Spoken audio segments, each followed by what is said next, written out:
Bismillahirrahmanirrahim. Ngaji kitab Maraqil Hudiyah. Hamisnya Maraqil Hudiyah, yaitu kitab Bidayah karya dari Hujjatul Islam, yaitu Syekh Muhammad Abi Hamid Muhammad bin Muhammad Al-Ghazali. Kitab ini fikih tapi berbalut dengan tasawuf dan mengarahnya nanti ini pada adab dan akhlak ya. Wala yang bagi lan ora sayukjo anta'zuba apa yento ilang niyatuka apa niyat siro qabla ghuslil wajhi ing dalem sadurunge basuh wajah.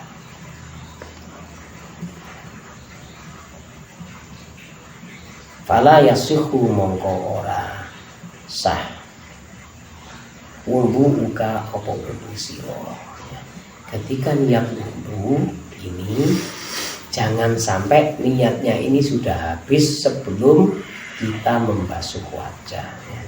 Saya pernah melihat ada orang di masjid, tapi ini bukan orang sebenarnya, masih anak-anak, karena mempraktekkan pelajaran ngaji di musola, wudu di jeding masjid, belum membasuh. Nawaitul wudu ari rafil hadasil asghari fardhan lillahi ta'ala bior. Nah, ini tidak sah ya. Karena dalam mata kita itu membasuh wajah ini harus bareng dengan niat.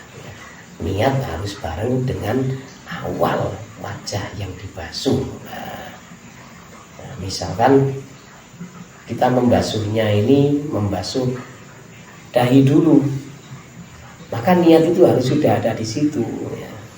Nah, kalau sebelum membasuh kok niatnya sudah habis, maka wudunya tidak sah. Tsumma khudh nuli ngalapo sira ghurfatan ing sak cabukan banyu livika krana lambe sira. Kemudian ambillah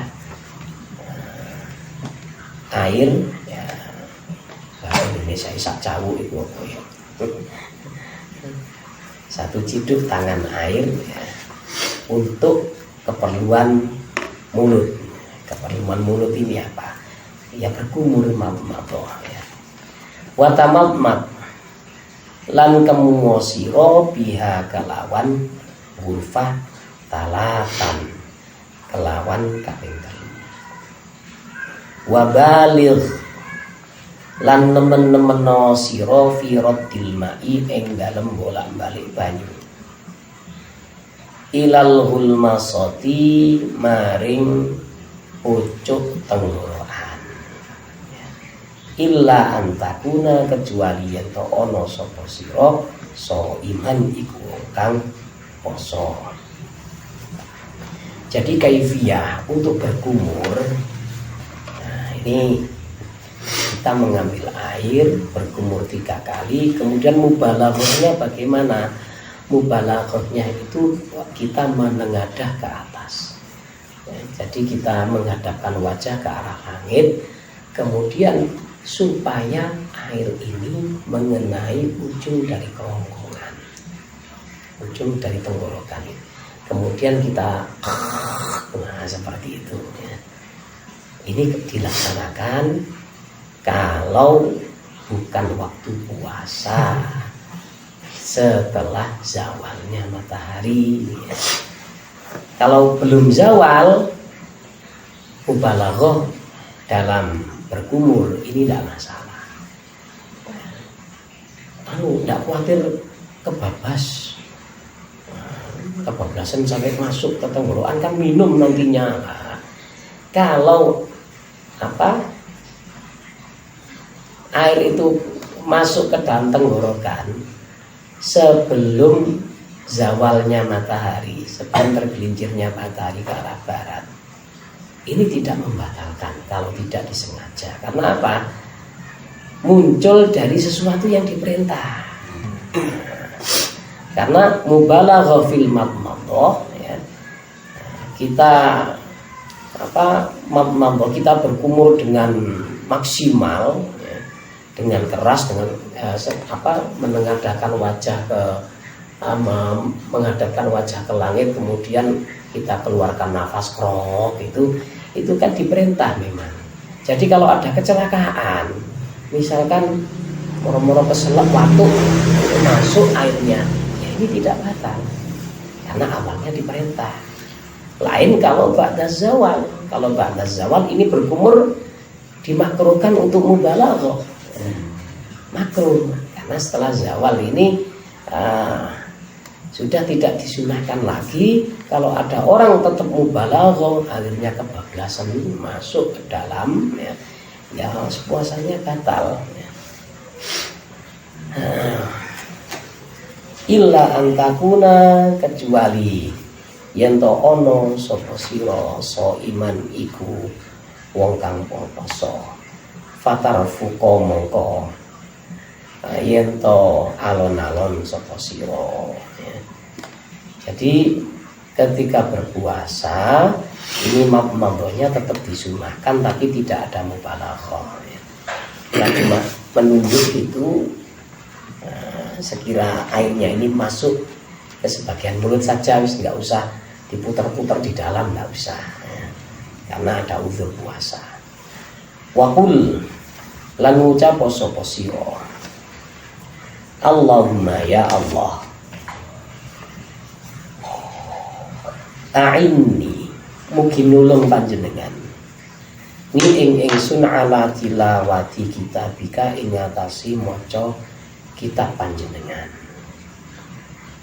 wa kathratil dzikri lan ing atase akeh zikir laka maring panjenengan, wa tsabbitni lan netepaken panjenengan ing ingsun bil qauli kelawan ucapan as-sabiti ingkang tetep fil hayati dunya, ing dalam kehidupan dunia, wa fil akhirati lan akhirat. Lagi dungone setelah matmambo, setelah berkumur air kita keluarkan, kemudian kita berdoa. Berdoa membaca Allahumma a'inni ala tilawati kitabik. Kenapa kita itu kok disuruh berdoa? Allah itu kalau ada orang berdoa terus, banyak berdoa tambah senang. Soalnya apa? Allah itu suka melihat kita itu menampakkan kita ini fakir kepada Allah, kita menampakkan butuh kepada Allah. Itu Allah suka. Daripada kita merasa tidak butuh Allah. Jadi Allah itu kalau tidak pernah diminta marah, kalau terus diminta semakin cinta. Lain dengan manusia, kalau tidak pernah diminta dia tambah sayang. Enak lah kan dia bukan jadukan, tidak pernah utang. Nah kalau dimintai terus sumbangan, proposal lah yang gerene ya. Tiap kali kesini bawa map untuk proposal, akhirnya bosen. Nah itu karena manusia ini juga fakir ya. Yang ghani, yang kaya itu adalah Allah. Nah, ini. Terus kenapa kita kok minta tolong supaya bisa membaca Al-Quran? Orang bisa membaca Al-Quran sampai banyak, itu semuanya pertolongan Allah. Kita bisa beribadah ini karena memang ditolong oleh Allah. Kadang-kadang ya ada sebagian orang ketika puasa Ramadan, ibadah paling enak kan puasa Ramadan. Ya ini kepingin hatam Al-Quran, tapi sudah hari terakhir, sudah tanggal 29, ya apa yang turun hatam saya aku jadi ganggu, aku kati moco, saya tanya kurang biru 15, kati ngatam 15, mau menghatamkan 15 juz siang ini juga. Saya cuma tersenyum. Amin, semoga keturutan. Saya tidak boleh ganggu. Baca sudah, dapat 1 juz tidur. Berarti ini anaknya ini tidak ada. Ya anaknya cuma 1 juz ya. Pertolongan cuma 1 juz. Ya wis. Ya macam-macam orang baca Al-Qur'an itu. Ada yang ada karomahnya ya. Seperti abahnya Yai Harir Demak itu. Katanya ya, menurut riwayat-riwayat orang yang pernah mondok di sana dari mulut ke mulut. Ini pernah disimak mulai awal sampai akhir. Disimak setelah maghrib, setelah sholat jamaah. Jamaah maghrib itu sudah siap membawa Al-Quran, siap mendengarkan bacaan dari Yai, abahnya Yai Harir Demak ini. Kemudian beliau membaca dari awal, dari Al-Fatihah. Membacanya ya kalem, biasa, nggak cepat sampai tidak terdengar. Kan beliau hafal Quran. Hafal Quran itu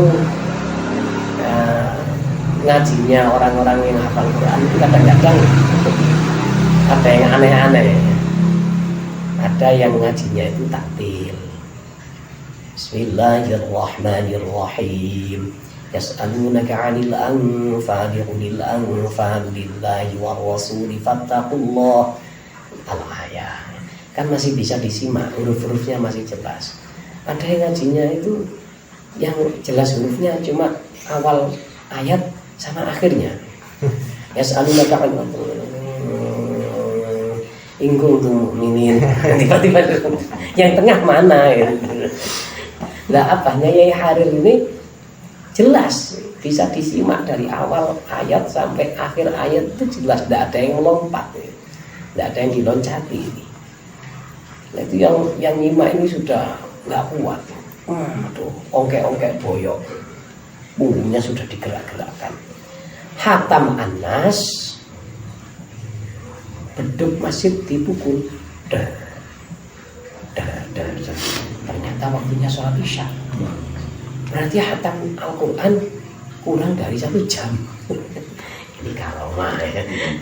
Karomah ini, Masya Allah. Itu ada yang seperti itu ya, memang ini.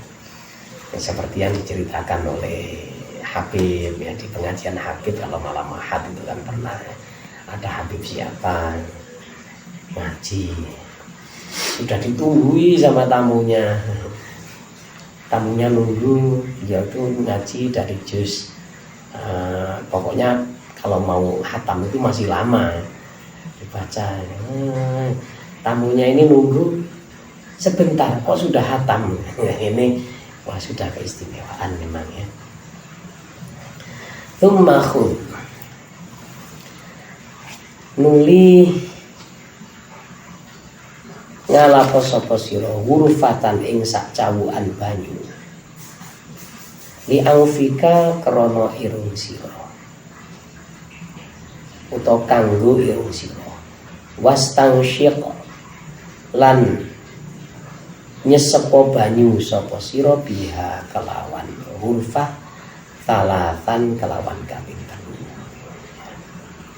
3 wastangfir lan gebresno sapa sira ma ing perkara fil angfi kang ing dalam irung min rutu batin saking telas-telas ya. Kemudian ambillah air satu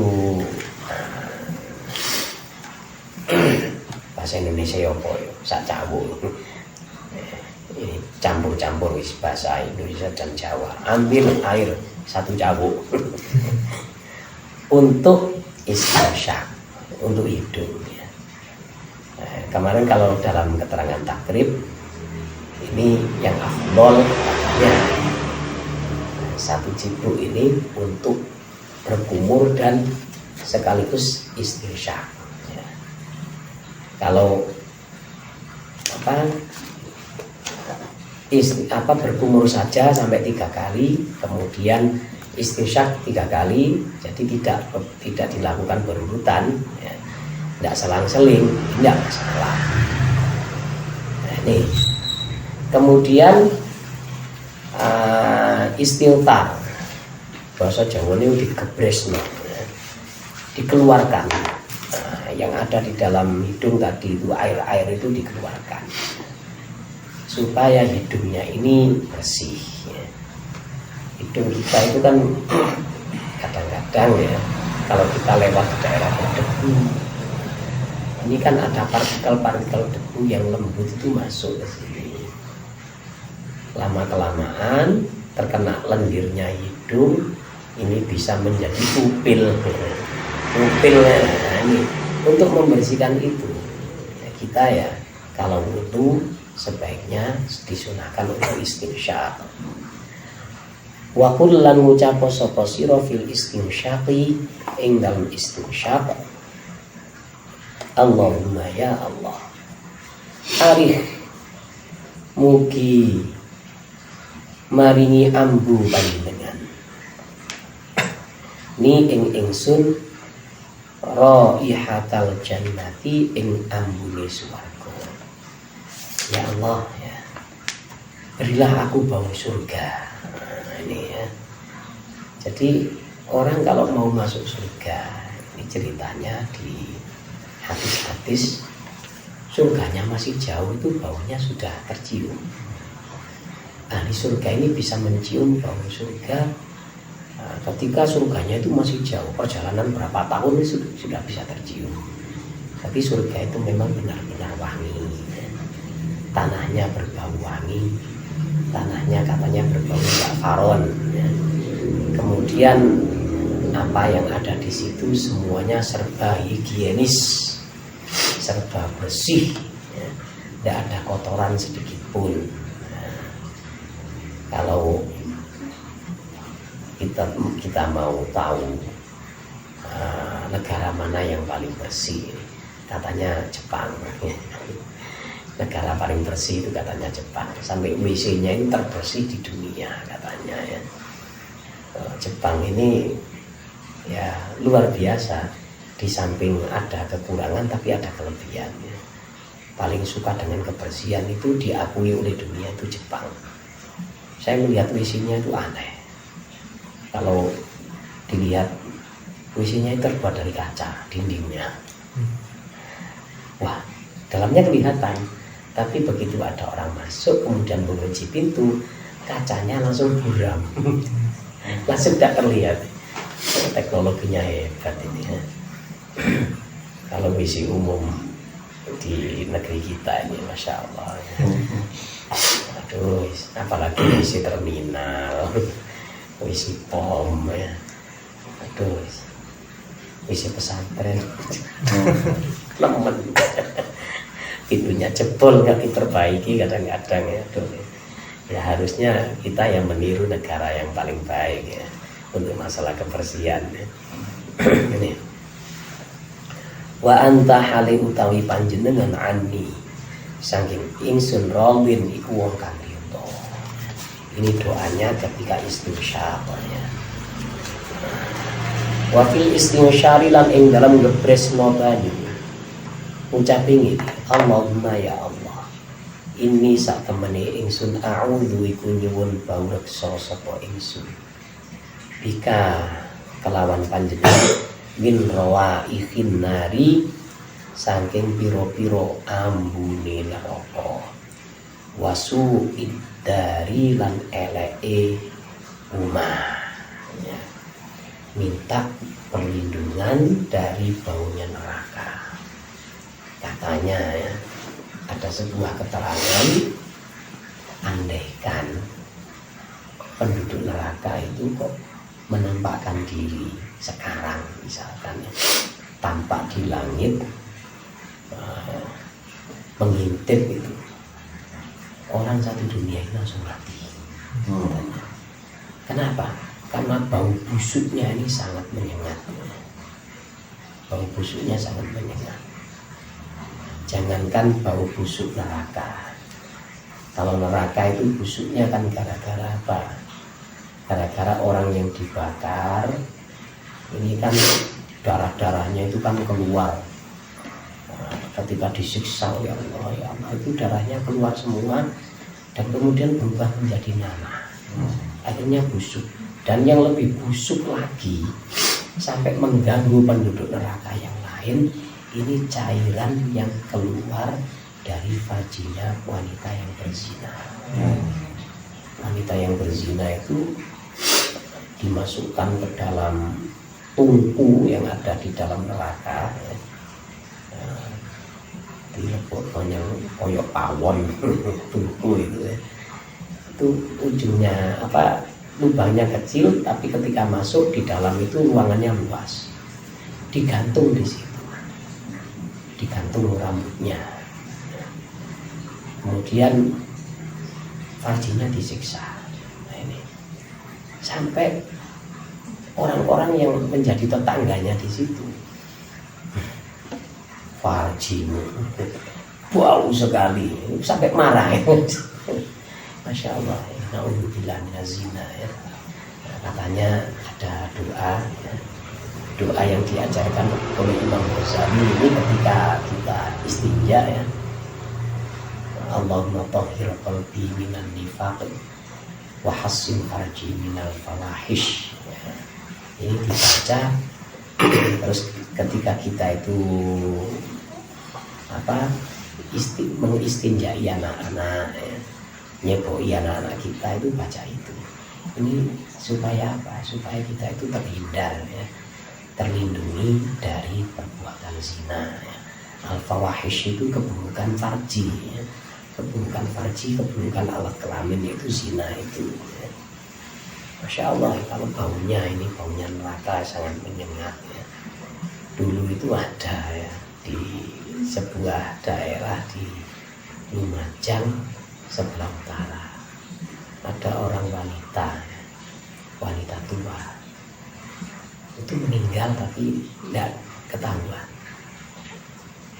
Meninggal ketika ada di dalam rumah, pintunya terkunci, meninggal malam, buktinya lampunya menyala sampai 7 hari. Nah ketika itu penduduk setempat ini mencium aroma yang tidak sedap ya. Bau apa tuh ini? Masa bangkai kodok? Soalnya lebih menyengat itu baunya. Bau apa ini? Akhirnya anaknya itu tidak ngumpul dengan orang tuanya. Punya anak yang satu di sebelah barat Lumajang, di kabupaten baratnya Lumajang, yang satu di timurnya Lumajang. Yang dari barat Lumajang ini pulang terus melihat rumah orang tuanya ini lampunya kok menyala terus, tapi pintunya terkunci, curiga. Loh, kemana emak ini? Masa nggak pulang-pulang? Mungkin di dalam ada apa-apa. Didobrak pintunya, ditemukan sudah terbaring di bawah ranjang. Ini rambut kepalanya dicopot. Dan tubuhnya itu sudah dipenuhi belatung-belatung sebesar beras. Mengerikan ya. Waduh ya. Ketika itu, waduh, Masya Allah, masyarakat sekitar belatung sekujur tubuh sebesar beras kan banyak, mengerikan sekali pemandangannya itu. Akhirnya diangkat, terus bekasnya itu dikasih oli mesin. Waduh, perempuan suruh ngosoi, suruh gosok. Waduh, enggak kagak ya. Langsung dimandikan ala kadarnya, mandikan sambil gini ya, mandikan ala kadarnya, terus dikafani. Ketika diangkut di air di keranda mayat itu, yang ngangkut ini sambil nutup hidung, sambil mengucapkan kalimat La ilaha illallah, la ilaha illallah. Lah saudara saya menghadang dari jauh ya. Woi, gantian. Nggak tahu ini orangnya. La ilaha illallah, dapat berapa meter ya. Langsung kepalanya pusing. Ganti, muntah-muntah diselokan kasih. Masya Allah. Ini padahal bau manusia busuk di dunia. Kalau bau busuk di neraka jahanam bisa membunuh orang seluruh dunia. Masya Allah ya. Betapa dahsyatnya ini. Tsumma khudh nuli ngalapo sapa sira hurfatan ing sak calukan liwajhika kang wajah sira faghsil mongko mbasuh sapa sira biha kalawan hurfa mim mubtada'i tasdikhil jabhati saking kawitaning dhuwure bathuk ila muntahama maring akhiri perkara yuqbilu ingkang madhep apa mah minadzaqni saking janggut fiquli ing dalem dawane wa minal udhuni lan saking kuping ilal udhuni maring kuping liya fil ardi ing dalem ombone. Kemudian ambillah air lalu basuhkan ke bagian atas wajah sampai pada janggut sini ya. Janggut, tapi karena untuk pas itu sulit ya, maka kita harus lebihkan sampai perbatasan dengan leher. Ini untuk panjangnya. Kalau untuk lebarnya dari telinga ke telinga, seret telinga ini kena. Nah, ini. Ya kalau kita paskan di sini sulit. Nanti ujung-ujungnya ya bisa-bisa kena was-was. Pasok dulu, ambil kaca, ribut nanti. Itu kalau pakai cara seperti ini ya 1 jam nggak selesai. Wah, ini. Kan ya setannya datang. Setan was-was itu pasti datang. Wah, ini kita goda saja supaya wudhunya nggak selesai. Ini. Wa ausil lan numekakno sapa sira almaa ing banyu ila mawadhi tahdhifi maring panggonane ngerok rambut. Wa huwa utawi mawadhi tahdhif ma iku perkara ya'tadu kang biasakno annisa sapa pira-pira wedok biasakno tanhiyata syari ing ngerok rambut anhu saking mawadhi. Wa huwa utawi mawadhi tahdhif ma iku perkara baina roksi kang ing dalam antarane baina roksil udhuni kang ing dalam antarane pucuke kuping ila zawiyatil jabini maring pojokane batu.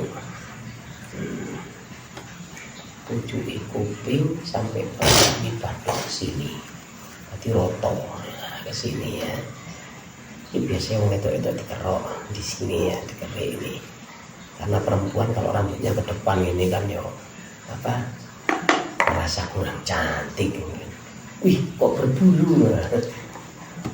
Nah, ini biasanya dikerok oleh para wanita. Jadi ini harus kena lah nih.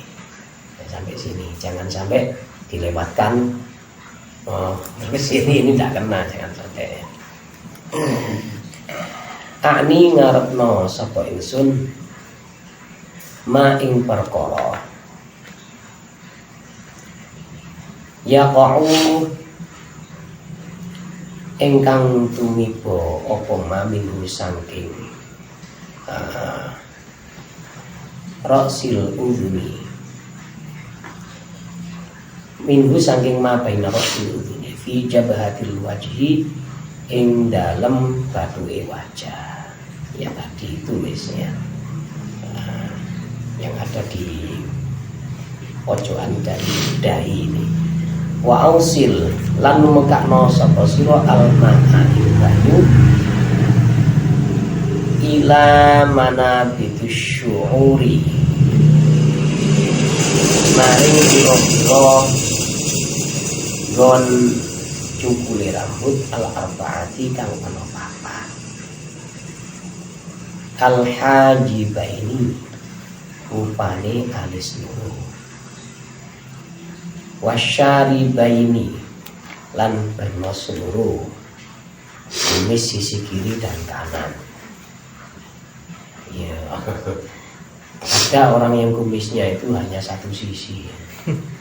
Ya, artis pelawak ya, ada di tengah saja.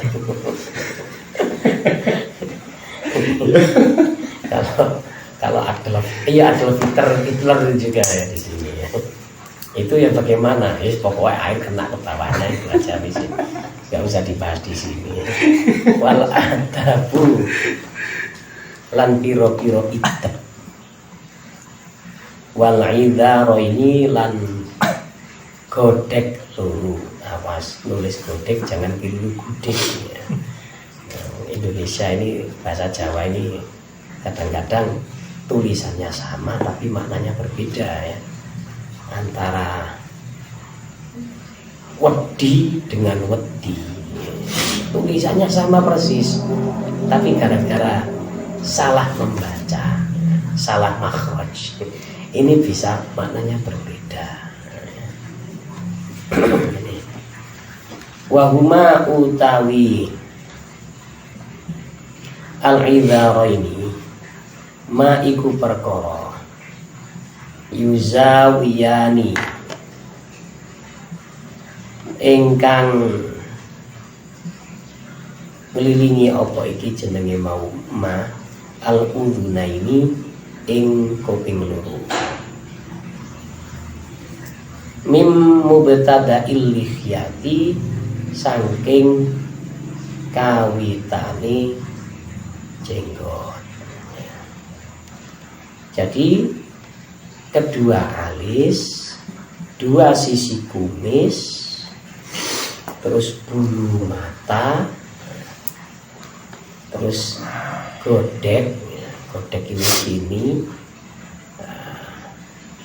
dari apa sesuatu yang mengelilingi telinga inilah ini ya. Kemudian sampai pada tempat tumbuhnya jenggot. Kalau tempuk maka berubah menjadi brewok. Ini, ya. Ini harus kena air semuanya. Wajibu lan wajib isolul ma'i apa numekakno banyu ila mana bikisyari maring piro-piro gon cukule rambut minal lihyati saking jenggot al khafifati ingkang tipis dunal kafifati ora kok ingkang kandel. Wajib air itu masuk ke tempat tumbuhnya rambut jenggot yang tipis. Jadi kalau jenggot itu tipis ya seperti jenggot saya.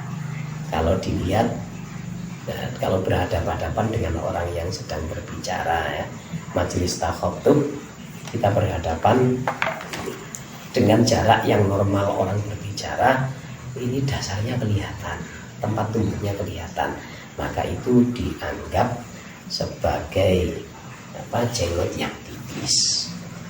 Terus kalau jenggot yang tebal ini tidak wajib. Sunnah hukumnya isolul ma'. Jadi takhlil atau menyela-nyelai jenggot. Untuk jenggot yang tipis ini wajib supaya air kena ke situ. Kalau yang jenggotnya lebat, kalau kata Habib malam Ahad itu seperti sapu ijuk, sapu duk. Banyak ini ya. Itu sunnah hukumnya. Untuk laki-laki, kalau ada perempuan berjenggot lebat, ini tetap wajib disela-selai meskipun jenggotnya lebat, karena perempuan berjenggot lebat ini termasuk peristiwa langka ya. Peristiwa langka itu kalau dalam fikih an-nadir kal ma'dum ya. Sesuatu yang langka itu dianggap tidak ada. Nah, jadi ini sudah sesuai dengan fikih. Kemudian ada doanya. Wakul lan ngucapo sapa sira inda ghuslil wajhi ing dalem sandinge basuh wajah.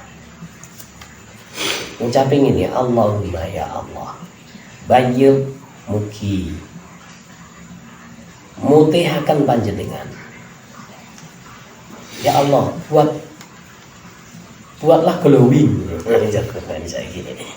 Wajhi ing wajah ingsun binurika kelawan cahaya panjenengan. Ya Allah, glowingkanlah wajahmu, wajahku dengan cahayamu. Yauma tabyaddu wujuhu awliyaika. Ing dalem yauma tabyaddu ing dalem dinane dadi putih. Wujuhu awliyaika apa piro-piro wajahe piro-piro kekasih panjenengan.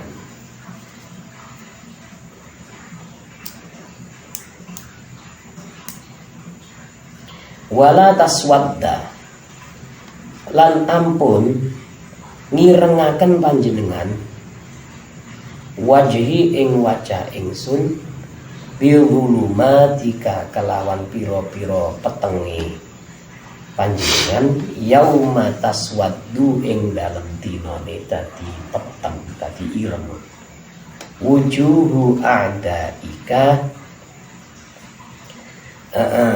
apa piro-piro wajahe piro-piro musuh panjenengan ya. Minta supaya wajahnya ini diglowingkan ya, dicerahkan dengan cahaya.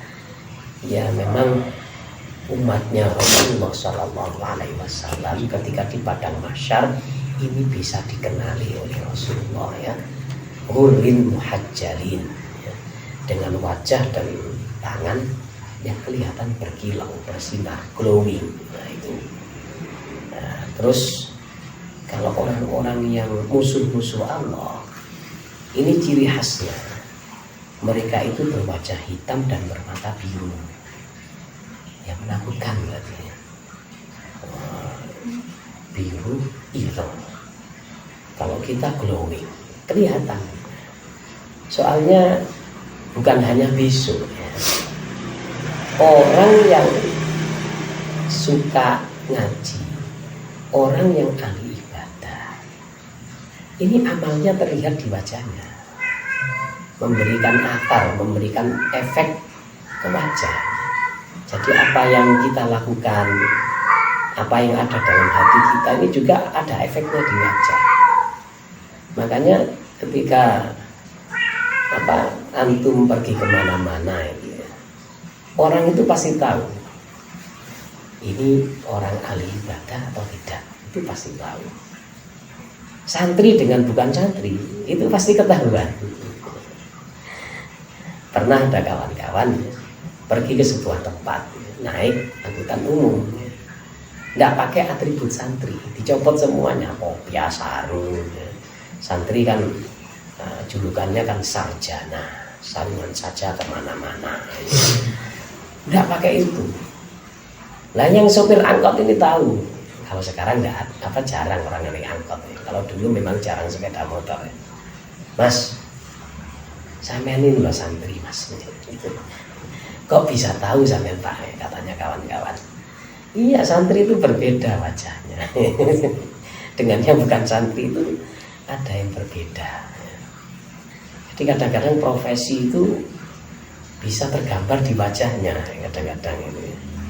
Seperti Intel. Dengan sesama Intel pasti tahu.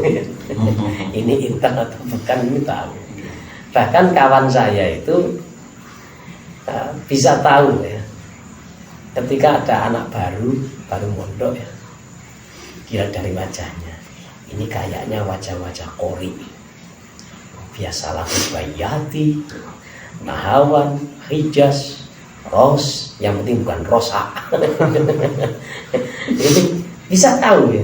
Jadi ciri khasnya qori bisa tahu. Apalagi Qora. Qori ada ketahuan. Masya Allah. Jadi apa yang kita lakukan ini biasanya membekas di wajah. Nah, kita biasa membaca Al-Quran, maka wajah kita ini akan terkena nurnya. Kita wudhu dengan sempurna, maka wudhu ini akan membekas di wajah kita. Di dunia ini sudah kelihatan cerah, apalagi ketika nur yang tersimpan itu ditampakkan ketika di hari kiamat. Kelihatan wajah kita itu, Masya Allah ya, semoga ya, glowing semuanya. Rasulullah sampai tahu itu umatku semuanya dipanggil. Nah, ini Masya Allah. Jadi ini ada doa-doanya ya.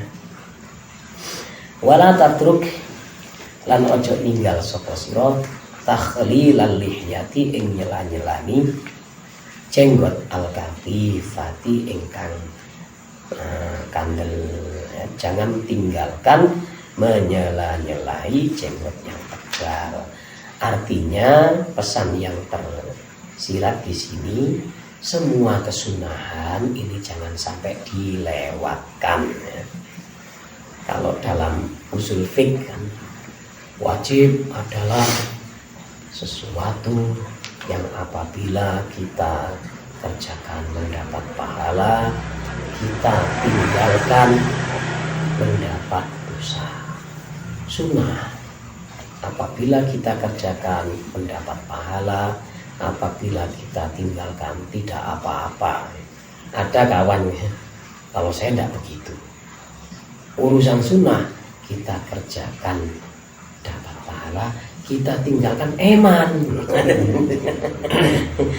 Soalnya komentarnya Imam Ghazali, kesunahan itu ibaratnya laba. Kalau kewajiban itu modal. Nah, orang kalau berdagang hanya kembali modal, ya jangan berdagang. Itu namanya gotong royong, amal bakti. Kalau berdagang, ya kepingin menjadi kepedagang sejati, ya bagaimana caranya dapat untung, ya. Bukan impas, apalagi sampai rugi. Nah, orang berdagang dengan Allah itu caranya, modalnya yang wajib adalah modal. Kesunahan itu ibaratnya laba. Nah, ini ya. Nah, karena waktu sudah malam ya, kita cukupkan pengajian atau belajar ya, ilmu syariat, mulai dari ilmu fikih sampai fikih yang berbau tasawuf ini. Intinya apabila semuanya ini yang telah dibaca ada kebenarannya, semuanya dari Allah, dan apabila banyak terjadi kesalahan dan kekurangan itu semata-mata karena kebodohan kami ya. Kita akhiri dengan doa kifarah majelis. Subhanakallahumma wa bihamdika asyhadu an la ilaha illa anta astaghfiruka wa atubu ilaik. Assalamualaikum warahmatullahi wabarakatuh.